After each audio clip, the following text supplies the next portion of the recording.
Today's episode of Off the Timeline is titled The Phillies That Should Have Been. Imagine this. It's October 2011.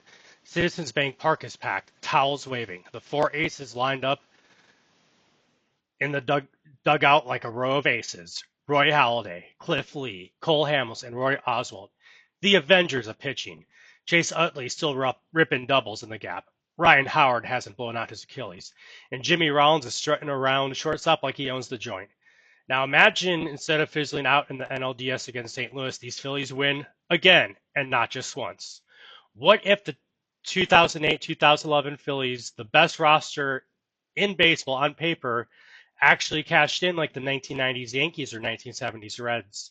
Today, we're diving into the alternate universe where the Phillies win not one, not two, but four straight World Series titles. And the ripple effects, they changed the Yankees, the Giants, the Cardinals, the Rangers, and the entire story of baseball in the 2010s.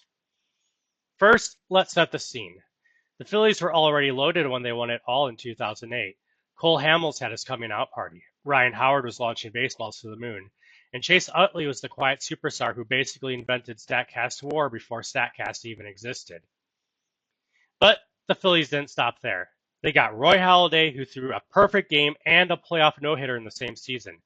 They got Cliff Lee back in 2011, forming the infamous Four Aces. And for 4 straight years from 2008 to 2011, Philadelphia entered October as the scariest team in baseball. In our timeline, they only won once. But in this timeline, they win everything. 2009, Yankees erased. Let's start at 2009. In reality, the Phillies lost to the Yankees in 6 games. A-Rod had his redemption October. Jeter got one more ring. And the Yankees reminded the world they were still the evil empire. But in this alternate reality, the Phillies beat them. Chase Utley out-homers A-Rod. Ryan Howard doesn't get chewed up by CC Sabathia. And instead of A-Rod's only title saving his reputation, he becomes, well, just A-Rod.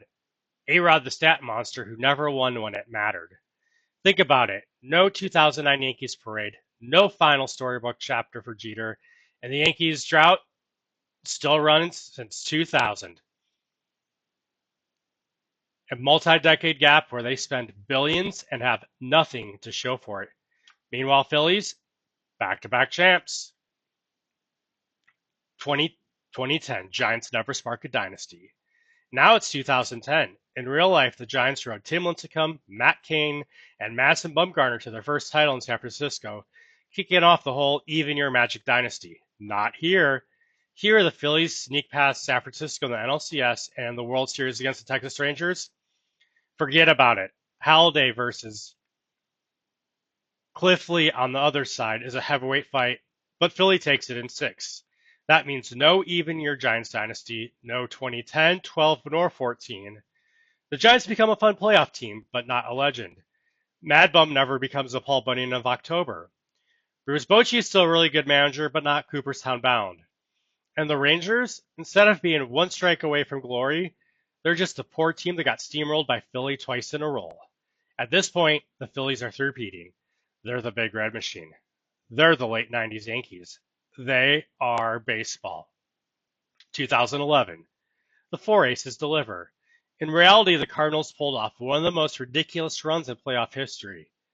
David Freese turned into Babe Ruth for 2 weeks. Ryan Howard blew out his Achilles on the final play of the Phillies season. And just like that, the greatest roster of an era went out with a whimper. But in this timeline, Howard doesn't get hurt. The Phillies beat St. Louis, and when they line up against Texas again, 4 aces, Halladay, Lee, Hamels, Oswalt, it's a sweep. The Phillies become the first team since the Yankees of the 1930s to win 4 straight. Howard is remembered as a Hall of Fame slugger, not a guy who fell off a cliff. Utley is a legend. Rollins is iconic. And Roy Halladay with a perfect game, a playoff no-hitter, and a World Series ring as the ace of a dynasty, he's inner circle Cooperstown. The 2008 to 2011 Phillies are no longer a what-if, they are a dynasty. Section 5. Ripple effects through MLB. So what happens next? The Yankees' 2009 title vanishes. A-Rod becomes a stat guy with no jewelry. Jeter retires without a last ring. The Giants never become a dynasty. Bumgarner doesn't get his 2014 October. Posey is great, but not an all-time icon. The Cardinals lose in 2011. No David Freese heroics. No La Russa riding off into the sunset. No Cardinal magic narrative. Albert Pujols leaves anyways, but with a quieter exit. The Rangers, instead of near misses that haunt them, they're just remembered as the team Philly crushed twice. And the Phillies themselves, they're the last true dynasty in Major League Baseball, carrying into 2012 to 2020. And the ripples keep going. The Nationals' heartbreak in 2012 is even worse, because instead of losing the Cardinals, they lose to their big brother Phillies. Their eventual 2019 title becomes sweeter, the ultimate revenge on the dynasty that bullied them for a decade. The Dodgers, instead of being unlikely bridesmaids, they're compared to the Phillies constantly, with talking points such as, you spent billions, but you'll never replicate what Philly did. They still get their 2020 title, but it looks even flimsier in this universe. The Astros, their 27 scandals framed even bigger. Not just cheaters, but cheaters who tried to fake what the Phillies earned clean.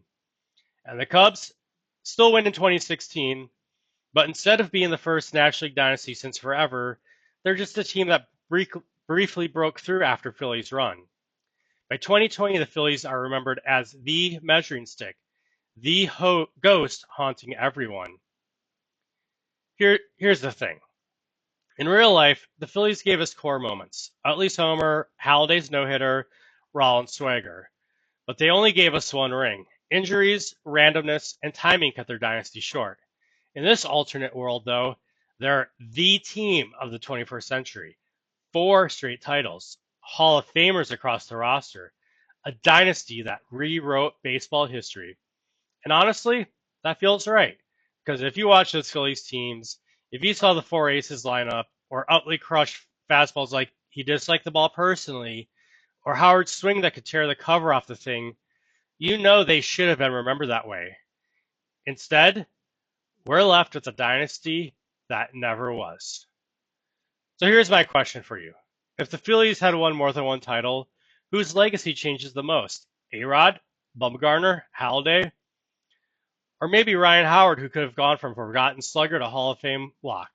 Let me know what you think.